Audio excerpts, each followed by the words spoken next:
Hi, I'm the Reverend Jeff Frank of St. Paul's Universalist Church, and I welcome all of you, both near and far, to this online Easter morning service. Our music director, Mark Bunce, and I have committed to creating these services as a means of staying together while we must stay apart during the current global situation. Please feel free to share this service with anyone you think might be interested. A couple of quick announcements. Please continue to check your email, as I will be using it to communicate the goings-on of our church, at least weekly, if not more so. Our church is on pause, but our bills, unfortunately, are not. Please continue to send pledges to Julie Smith, our collector, if you are able. Her address is in the church directory, or you can call, text, or email me if you would like. A tradition in the Unitarian Universalist faith is to open all of our services with the lighting of the chalice. We will do so now as Mark sings our words.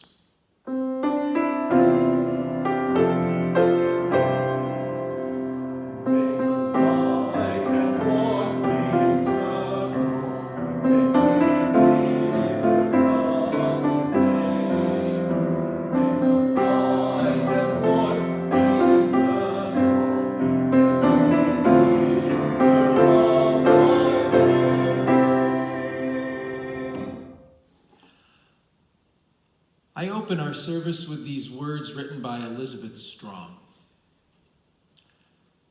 Out of the earth rises light, rises life, rises spring. May we join with the miracle that is springtime and enter into life with lightness and with joy. Out of the Spirit rises faith, rises hope, rises love. May we join with the miracle that is Easter time and enter into life with hope and with love. Let us resurrect with spring. Let us resurrect with the Spirit and enter into renewed life as we gather into our time of worship together this Easter day. Mark will now sing the Hymn of Promise.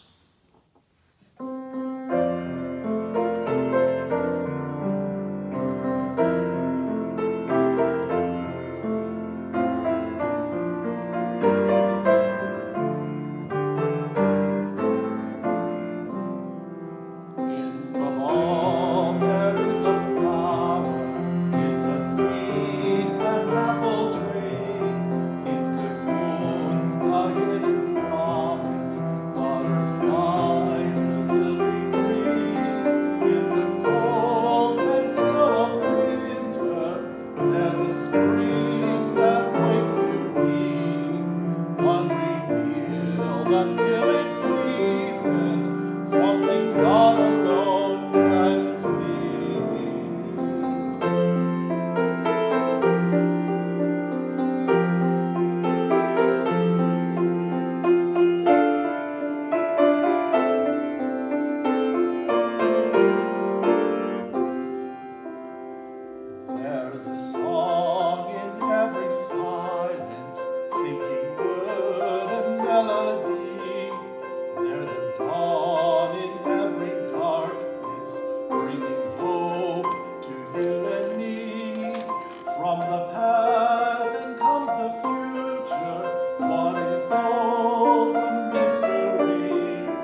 four New Testament Gospels each give an account of the resurrection of Jesus. Here is the Easter morning story according to the Gospel of Luke. But on the first day of the week, at early dawn, they came to the tomb, taking the spices that they had prepared. They found the stone rolled away from the tomb, but when they went in, they did not find the body. While they were perplexed about this, suddenly 2 men in dazzling clothes stood before them. The women were terrified and bowed their faces to the ground. But the men said to them, "Why do you look for the living among the dead? He is not here, but has risen. Remember how he told you while he was still in Galilee that the Son of Man must be handed over to sinners and be crucified, and on the third day rise again." Then they remembered his words, and returning from the tomb, they told all this to the 11 and to all the rest. Now it was Mary Magdalene, Joanna, Mary, the mother of James, and the other women with them, who told this to the apostles. But these words seemed to them an idle tale, and they did not believe them. But Peter got up and ran to the tomb. Stooping and looking in, he saw the linen cloths by themselves. Then he went home, amazed at what had happened. As Unitarian Universalists, we honor different religious and spiritual perspectives and beliefs. It is a large part of the reason that many of us choose to attend a church such as this. On the other hand, both Unitarians and Universalists can trace their origins back to the Christian faith. And in the Christian faith, no event is more important than Easter. We're all familiar with the Easter story. The 4 Gospels were written by different people for different audiences between 30 and 70 years after the actual events that they talk about.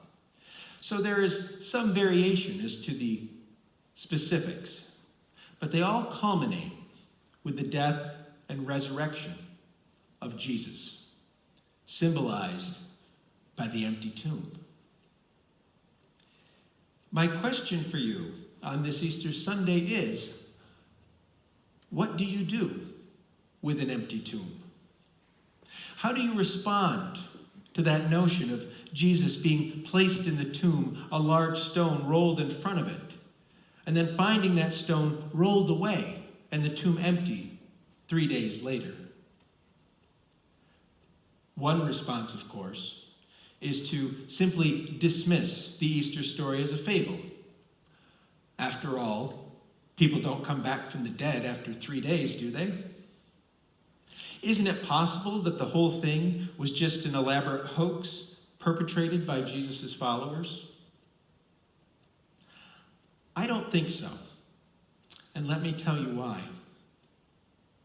If there was no truth to the stories of the empty tomb, why would the followers of Jesus have gone on to spread his teachings when they had, let's face it, nothing to gain and everything to lose? Remember, in the days leading up to this, Jesus had been branded a criminal and put to death.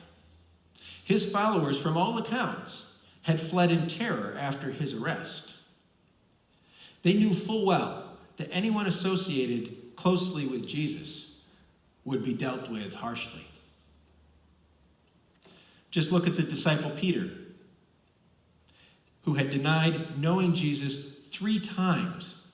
3 times in just the night after Jesus had been arrested. Peter knew. He knew what would happen to him. So why then would Jesus' followers have risked publicly spreading his message after his death?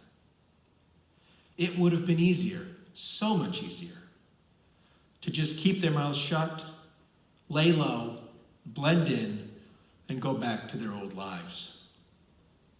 And if the stories of Jesus and his followers are completely false, why would anyone have bothered to keep those stories going?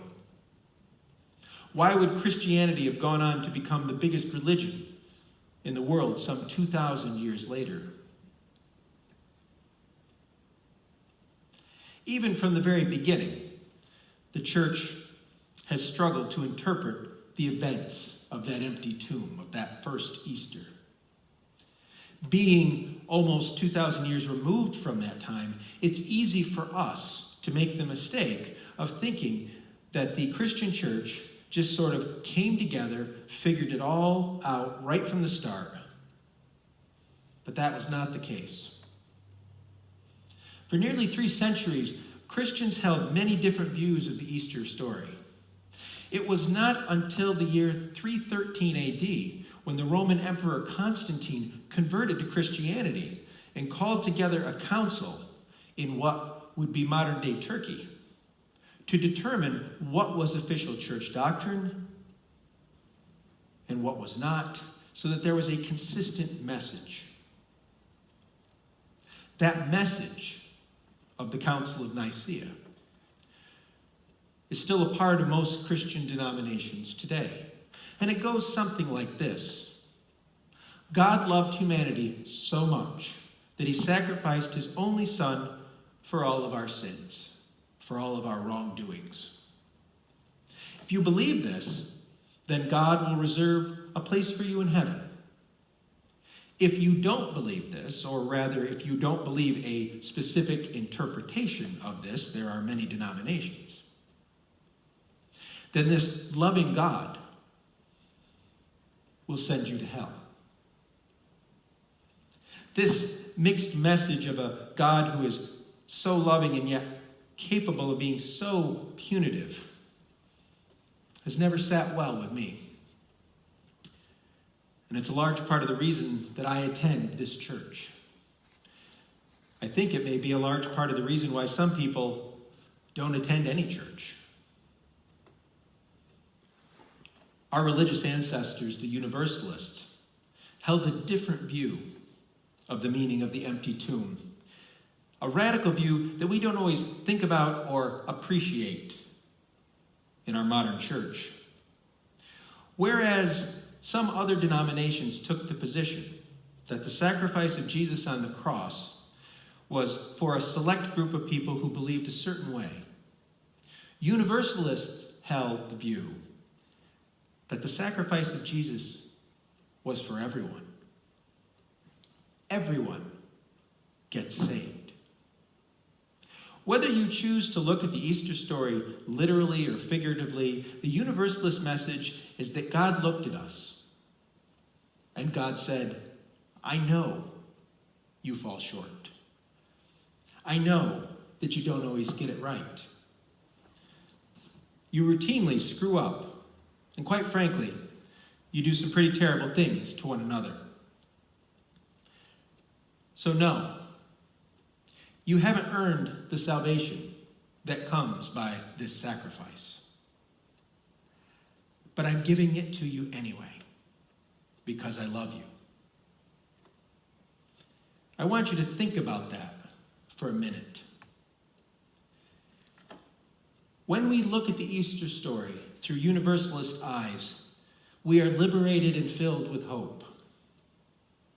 You know, when I have tried to explain my Unitarian Universalist religion to some of my more fundamentalist Christian friends and acquaintances, they often say something like, if you don't believe that people can go to hell for eternity, then what would motivate you to be good? And I am reminded of a story about the famous Universalist preacher Hosea Ballou. He was riding the circuit, speaking in different towns, going from town to town, preaching. And one day, he happened to be joined on the road by a Baptist minister who was doing likewise.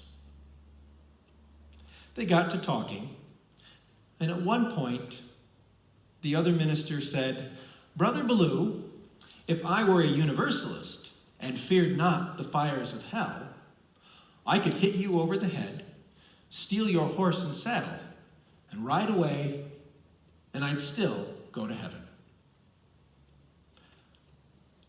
Hosea Ballou looked over at the man and said, if you were a universalist, the idea would never occur to you. You see, that's the thing about universalism. You don't behave yourself because you're afraid of what will happen to you if you don't. You do good in the world because you know that God has seen the best of who you can be. And secure in that love, as expressed in the events of the empty tomb, you aspire to be that person. To a universalist, God isn't sitting on his judgment throne waiting to slap us down if we go wrong. God instead encourages us to live up to the best that we can be and to share our gifts with others. Perhaps God sends people like Jesus into the world precisely for that reason, to serve as an example of how to live that way. Jesus called that the kingdom of heaven. We could also call it the direction of our best selves.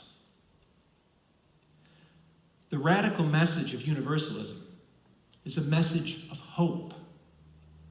It is a message that our forebears believed in, and a message that is worth passing on to future generations. And you know, that empty tomb isn't just for theologians to debate. It is something that each of us can identify with. Because the truth of the matter is that we've all been in a tomb of sorts at different points in our lives, haven't we? A lot of us are experiencing that right now. I'm not talking about being dead, but we've all had experiences where we feel that we are alone in a dark place, sealed off from everyone with no hope of ever coming out. I'm talking about things like dealing with serious illness, suffering abuse, dealing with addictions or resentments or guilt or persecution or depression or grief, or having to cut ourselves off from the world because a disease is running rampant across it.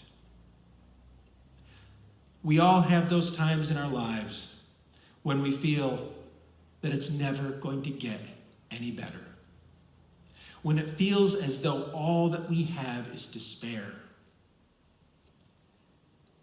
But the message of the empty tomb is that even when it looks like the end, the stone does roll away, the light does come in, and we can walk out of that cold, dark place renewed.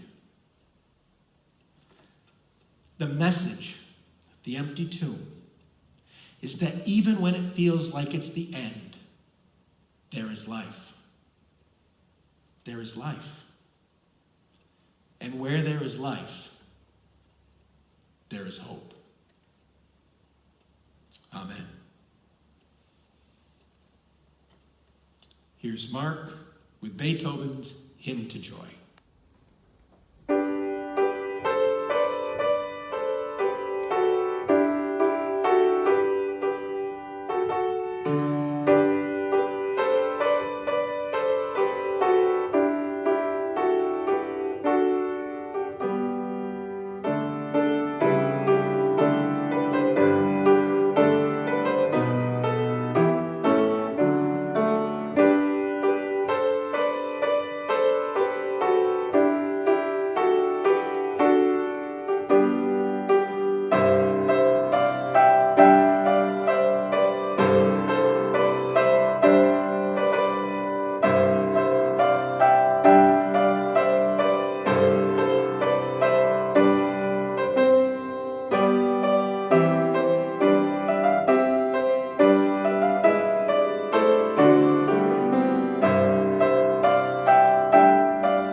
of the chalice.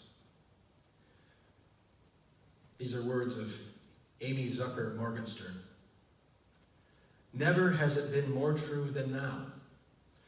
We extinguish this flame, but the sparks within us remain alight. From each of us in our supposed solitude, the signals buzz and hum, sparkling through space one to another, connecting us invisibly but palpably. We are one, and from every window, our light shines. We hope to see you here next Sunday, where another service will be posted. And now Mark will sing our benediction, Be Ours a Religion.